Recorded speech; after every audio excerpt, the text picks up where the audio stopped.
Okay, I'm ready for my next trip, but as you can see, I don't have any luggage and I don't need my passport. And the reason is that I'm already at my destination, that is Rome. And that's because I'm going to visit Rome through the eyes of a friend of mine from Croatia who came here for the first time. Tvrtko! That's his name. Hello. It's not a weird sound. Tvrtko. Yes, that's my name. Yeah, Tvrtko. Tvrtko. So what are your expectations about Rome? Well, I'm expecting good food. Yeah, first of all. That's the most important thing exactly. for Tvrtko. Yeah, of course. And Colosseum. And the Colosseum. That's and all, then everything. all the rest can just, you can forget about it. Exactly. Well, Okay. we'll see it. I don't know what's there in Rome, but we can see. Yeah, you will see. There's a lot of stuff to see. But Yes. so let's go. Okay.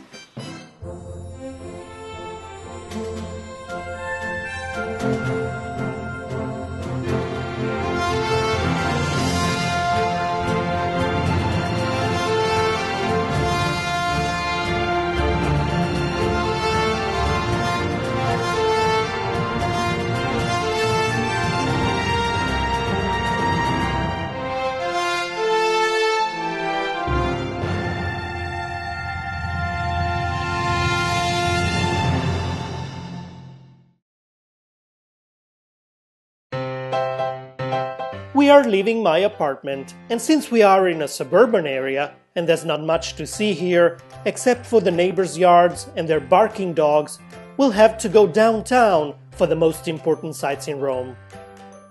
We'll have to take a bus which unexpectedly arrives just after a few minutes. This bus will take us to the closest subway station, Battistini, which is the last stop on Line A, one of the two only lines of Rome's subway system.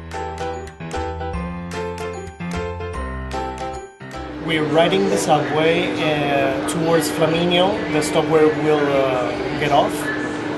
And we are on Line A of the metro system of Rome, which is not very efficient because we only have two lines, Line A and Line B, and they only intersect in one point, in the center where the central station is. So it's really not convenient when you have to go somewhere in Rome, because even if you're close to your destination, you still have to go all the way to the center, then change lines, and then go to your final destination, which is kind of stupid, but that's the way it is.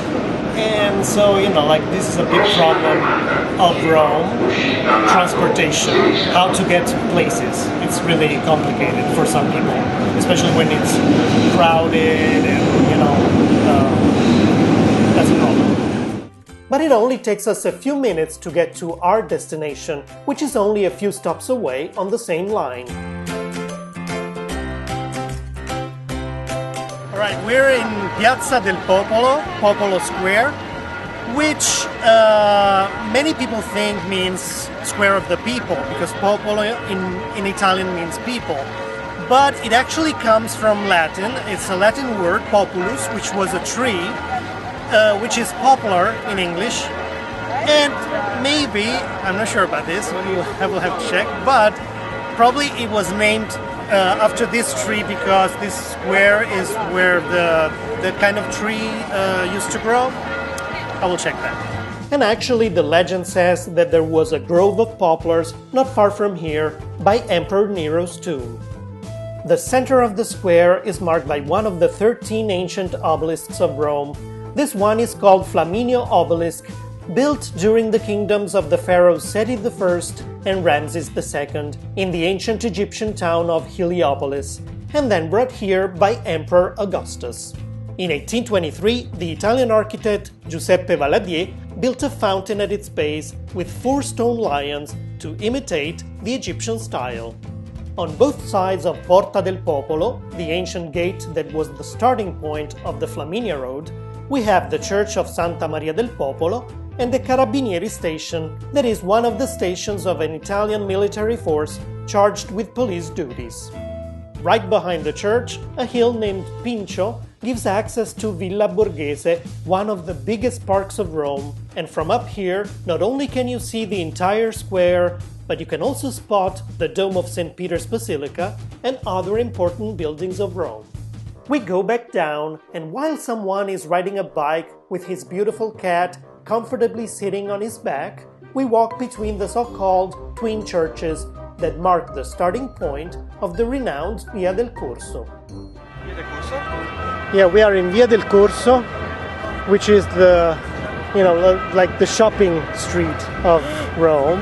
Okay. With lots of stores and labels and stuff. But like probably expensive ones, like Prada or like H&M and we also have like cheaper stores. Okay. Then we can buy stuff. Yeah. Actually, lots of the stores here offer significant discounts on their products, from 20 to even 70% off.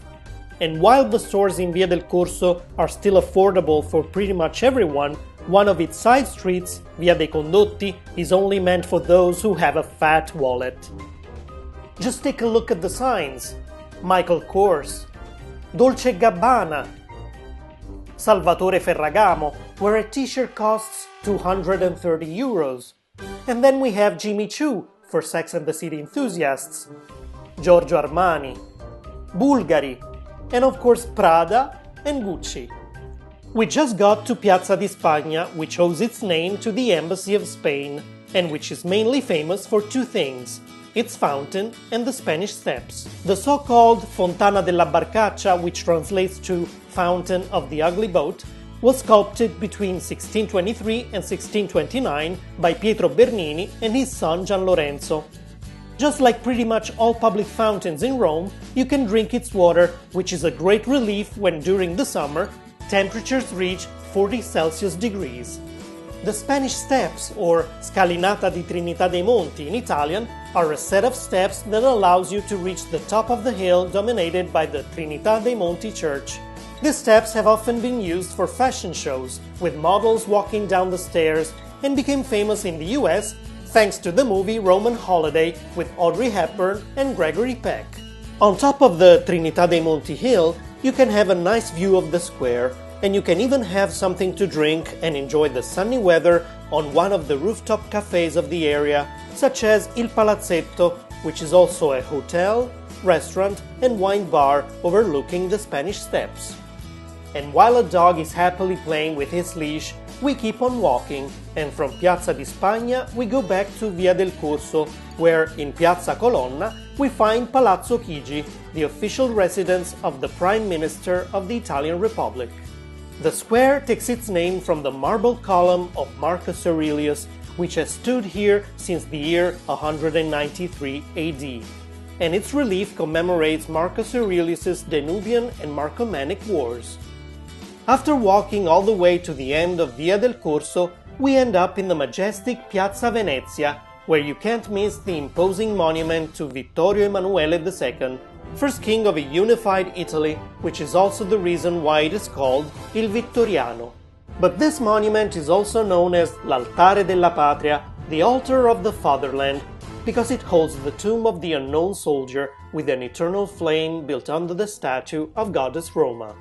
And while a tourist is trying to find some relief from the heat in one of the fountains of this monument, we keep going up so that we can have a better view of the square. But moving along the perimeter of the Vittoriano, you can see so much more, like the Teatro di Marcello, an ancient open-air theater dating back to the closing years of the Roman Republic, Trajan's Market, probably the world's oldest shopping mall with shops and administrative offices, the Roman Forum that we'll visit tomorrow, and of course the Colosseum. Now we're looking at Colosseum, which is amazing from far, and I'm sure it's going to be even more amazing from up close, but yes. It's the first time ever you see the Colosseum in person. Well, Roman one. Well, in Rome, because we have it in Croatia. Amphitheaters and stuff you have seen, it's not the same. But the real deal Colosseum is here. This is the very first time you see it. Exactly, and it's really beautiful. And your first impression, it's beautiful. It looks, I don't know, it's just like amazing. It's like very ancient, as I said. Everything is very ancient here, and it's really cool. Our next stop is the Campidoglio, the Capitoline Hill, one of the 7 hills on which Rome was built, with the statues of the twin brothers Castor and Pollux, the so-called Dioscuri, an equestrian statue of Marcus Aurelius, and the Palazzo Senatorio, the senatorial palace. We are at the City Hall of Rome. Campidoglio, that's how we call it in Italian. And this is where the mayor of Rome is. And you can see here the symbol of Rome. Yes, because right around the corner, a small statue on top of a column portrays the mythical she-wolf that nurtured the twins Romulus and Remus. Romulus was destined to become the founder and first king of Rome. Before leaving the Capitoline Hill, we fill up our bottles of water at one of the many public drinking fountains of the city. This one, as the inscription states, received its water from the Acqua Marcia, the third and one of the longest aqueducts that supplied the city of ancient Rome. Since there's an exhibition about the Colombian artist Fernando Botero here these days, we come across one of his sculptures, Horse with Bridle, that he created in 1999. Yes, because the Vittoriano also hosts several museums with different exhibitions all year round. It's time for lunch, and we're going to have a meal with typical Roman dishes in one of the most renowned restaurants in downtown Rome, l'Antica Birreria Peroni. Did you find the place inside? No, we have to ask here. Let's hurry because I'm hungry. Yeah, let's go. At the beginning of the 20th century, this place was a storage area for beer and ice that were delivered in the neighborhood on horse-drawn carriages, hence the name Antica Birreria, which means ancient brewery. This is the moment you were so anxiously waiting for the moment we would eat in Rome, and we are gonna order what? Fritto misto. Yeah. And you're gonna have mozzarella di bufala. Yeah. And then we're gonna have carbonara. Yeah. Both of us. And or I'm thinking maybe two carbonara. Yeah. Or maybe I'm thinking like amatriciana to try. Like maybe to. I'm not sure because then we can. Yeah, you can try some of my carbonara and I can try some of your matriciana. Yeah. But I'm kind of like feeling something for this like creamy stuff, so like carbonara sounds really good. Okay, so then take carbonara, it's okay. We can try amatriciana some other place. Okay. And just after a few minutes, here comes our carbonara, whose original recipe includes eggs, jowl bacon, pecorino cheese, oil, salt, and pepper. So how was lunch? It was super yummy. Yeah. I ate too much. That's the problem. Yeah, but I'm it's still not over yet. We're gonna have ice cream. Yeah. I'm excited about that. But carbonara is definitely a good choice. Yeah. Even though I want to try amatricinata. Amatriciana? Exactly. Yeah. Well, and we'll this try cheese it. and speck was good. The scamorza, scamorza that cheese with that smoked cheese with the speck. With that. So you liked it? Yes, very much. La Antica Birreria Peroni. Yeah. Definitely to go. Yeah. Okay. And now we're going to Trevi Fountain. Yeah, Trevi Fountain. Trevi Fountain and Pantheon. Let's go. Let's go. Yes, our next stop is the Trevi Fountain, and I'm curious to see Tvrtko's reaction when he sees it for the first time. Oh God, it's beautiful. Can you imagine working here? Yeah. This fountain, designed by the architect Nicola Salvi, is the largest Baroque fountain in Rome and one of the most famous in the world, since it has appeared in several movies, including Fellini's La Dolce Vita. A very common tradition here is to throw a coin in the fountain using the right hand over the left shoulder, and by doing so, you'll be granted your wish to come back here in the future. It looks like about 3,000 euros are thrown in the fountain every day. In the meantime, Giuseppe, a friend of Tvrtko's, has joined us, and we are all headed to the Pantheon. To get there, we walk through Piazza di Pietra, Square of Stone, where we can still find today the Temple of Hadrian, built by his adoptive son Antoninus Pius in the year 145. And we're finally here, outside the Pantheon. This ancient Roman temple dedicated to every god is one of the best preserved ancient Roman buildings, and it has the biggest dome in the history of architecture. According to an urban legend, rain cannot fall inside the Pantheon through the circular oculus in the middle of the dome. But that's not true, and there's actually a drainage system below the floor that handles the rain during storms. Today, the Pantheon is also the burial place for many important Italian personalities, from the King Vittorio Emanuele II, the first king of Italy, to the painter Raphael. We leave the Pantheon to go back to Piazza della Rotonda, the square where this ancient Roman building is located. Our next destination is another much bigger square of Rome, Piazza Navona, that was built on the site of the ancient Stadium of Domitian and has its same form still today. This wide open space was filled with water and mock naval battles were held here. One of the most famous features of this square is the Fontana dei Quattro Fiumi, the Fountain of the Four Rivers, by Gian Lorenzo Bernini, topped by the ancient Egyptian obelisk of Domitian and dedicated to the power of the Pope and his family. The sculptures at the base of the fountain represent the main rivers of the four continents recognized at the time. The Nile in Africa is represented by a god whose head is covered because at the time the source of the river was unknown, and by a lion drinking water under a palm tree. The Danube in Europe is the most civilized god and is represented by a horse ready to gallop on the Danubian plains. The river Ganges in Asia is symbolized by a god that shows indifference to the light of the church and therefore represents spiritual ignorance. And finally, the Rio de la Plata in America is symbolized by an odd-looking crocodile and by a god who has started to see the light because he is representative of the newly converted lands. But there's more to say about this statue.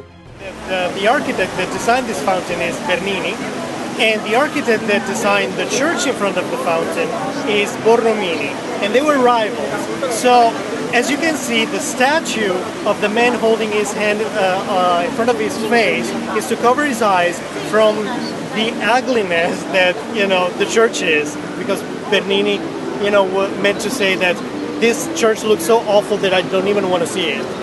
I don't know if this is totally true, but it's, people say it.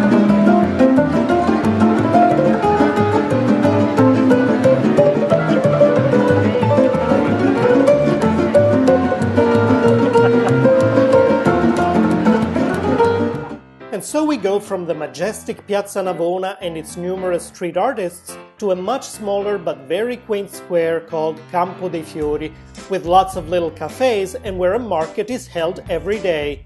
And they're actually cleaning after it right now. In the year 1600, the philosopher Giordano Bruno was burnt alive here for heresy by the Catholic Church, just because he believed that God was inside nature and not outside of this world. His books were of course banned by the Holy Office, but today a monument by Ettore Ferrari dedicated to him stands on the exact spot of his death, facing defiantly the Vatican as a symbol of freedom of thought.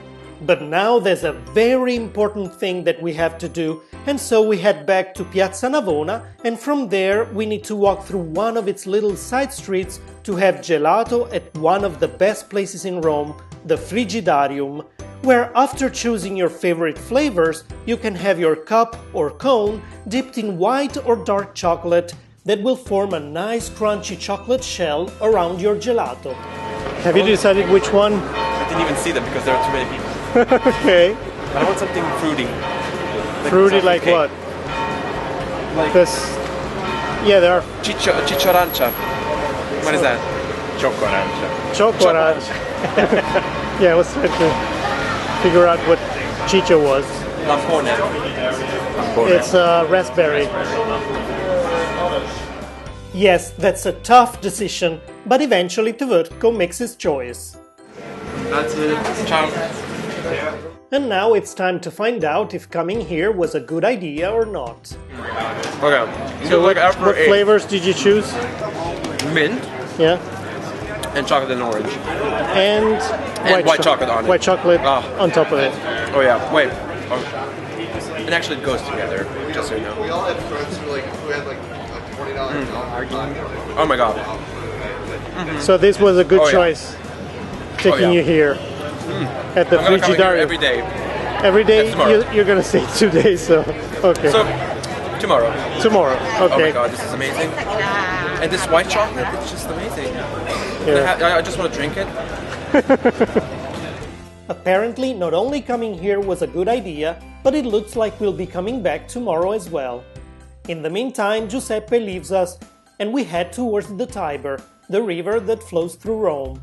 Inside this building, on one of its banks, we can see the Ara Pacis, an ancient altar dedicated to Pax, the Roman goddess of peace. And here's the Tiber, in Italian Tevere, which is the third longest river in Italy, although its waters here in Rome are not the cleanest. But there are floating restaurants here, and even small floating houses where people live. We keep walking along the Tiber on a tree-lined street, and after a while we get to Via della Conciliazione, from which we can easily reach Castel Sant'Angelo, commissioned by the Roman Emperor Hadrian as a mausoleum for himself and his family. A legend says that the Archangel Michael appeared on top of it with a sword in his hand as a sign of the end of the plague of the year 590. And so we admire this beautiful castle and the Bridge of Hadrian, now called Ponte Sant'Angelo, that leads to it, but we especially admire the beautiful sky and its fiery clouds as the sun is setting on this beautiful day.